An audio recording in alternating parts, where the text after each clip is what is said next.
In the late evening of 1944, the cold Normandy wind cut through the silence that hung over broken buildings, burnt out vehicles, and the rubble-strewn ground. The Allied camp was set inside the remains of an old, shattered farmhouse, its wooden beams cracked, its walls hollow, and dust rising with every step. Soldiers moved around performing routine tasks. Some cleaned their weapons, some sat in exhaustion, while others whispered about the next mission.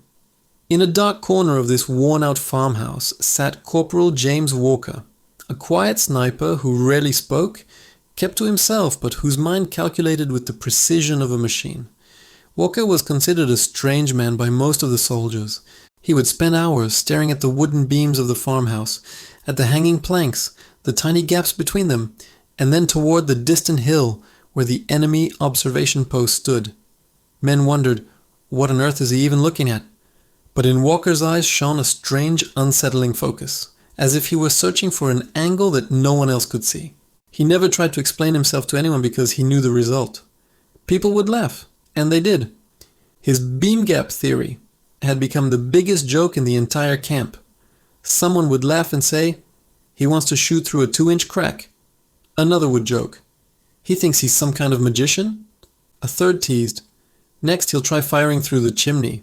Walker would simply smile, just a faint, knowing smile, as if he could already see something that everyone else was too blind or too proud to notice. Across the hill stood a German observation post, and inside it operated Oberleutnant Riedmann, a sharp, highly skilled officer who constantly monitored Allied movement. Riedmann usually stood behind a thick stone parapet, one that shielded him from 3 sides. Only a sliver of his helmet and the top edge of his binoculars were ever visible. Allied snipers had tried for months to take him out, but every bullet struck the stone barrier. Eventually, command labeled him an impossible shot. No matter what angle a sniper tried, the officer remained unreachable. But that morning, as Walker wandered through the battered farmhouse, something made him stop. He crouched down, brought his eye level to the floor, and froze. Between 2 large wooden support beams was a thin gap, barely 2 inches wide. Beyond that gap, far across the open fields, he could see a small portion of the hill where the German officer routinely stood. It wasn't a normal line of sight. This was a razor-thin tunnel that required a precise body angle, a precise rifle height, and a precise distance to align perfectly.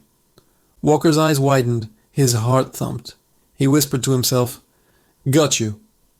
When the others came asking what he was doing, he simply said he needed to take a shot. Again they laughed. "A shot through that beam gap at 480 yards? You're crazy." Someone warned, "If the bullet hits the beam, it'll ricochet into your face." Walker didn't respond. He just silently measured the clearance between his rifle barrel and the beams, calculating wind, bullet drop, and the German officer's movement pattern. For hours he aligned his scope millimeter by millimeter, like a scientist fine-tuning an experiment. In his mind, only one number mattered. Even a fraction of a degree too high, the bullet would hit the beam. A fraction too low, and it would miss the officer entirely. The next morning, heavy fog covered the field. Walker woke early and positioned himself exactly in front of the beam gap. The camp was quiet. Soldiers moved lazily, shivering in the cold. But Walker's heartbeat was steady and focused. He knew the officer would appear any minute for his routine inspection.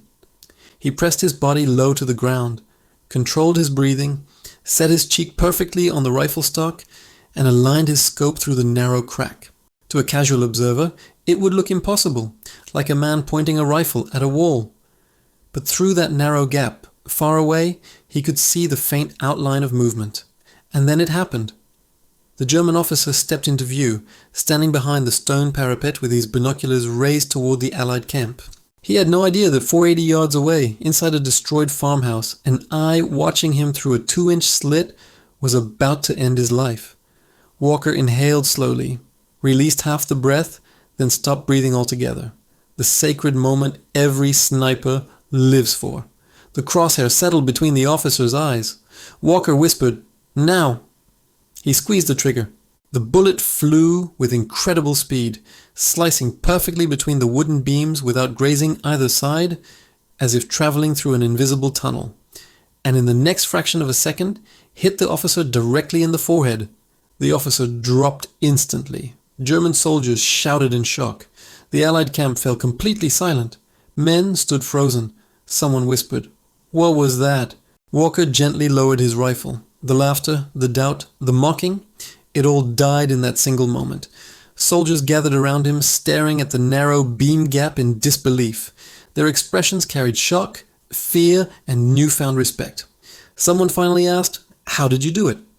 Walker gave a calm, quiet smile. The commander stepped forward and said, "Corporal, that shot was impossible." Walker softly replied, "Impossible only exists until someone tries." From that day onward, nobody laughed at Walker's beam gap theory. That one shot became one of the most unusual, precise and legendary moments in Allied sniper history. A shot that even physics would need time to explain, but which one quiet sniper had already understood long before. And history learned something crucial that day. Wars aren't won only by strength. Sometimes a single mind, a single idea, and a single bullet change everything.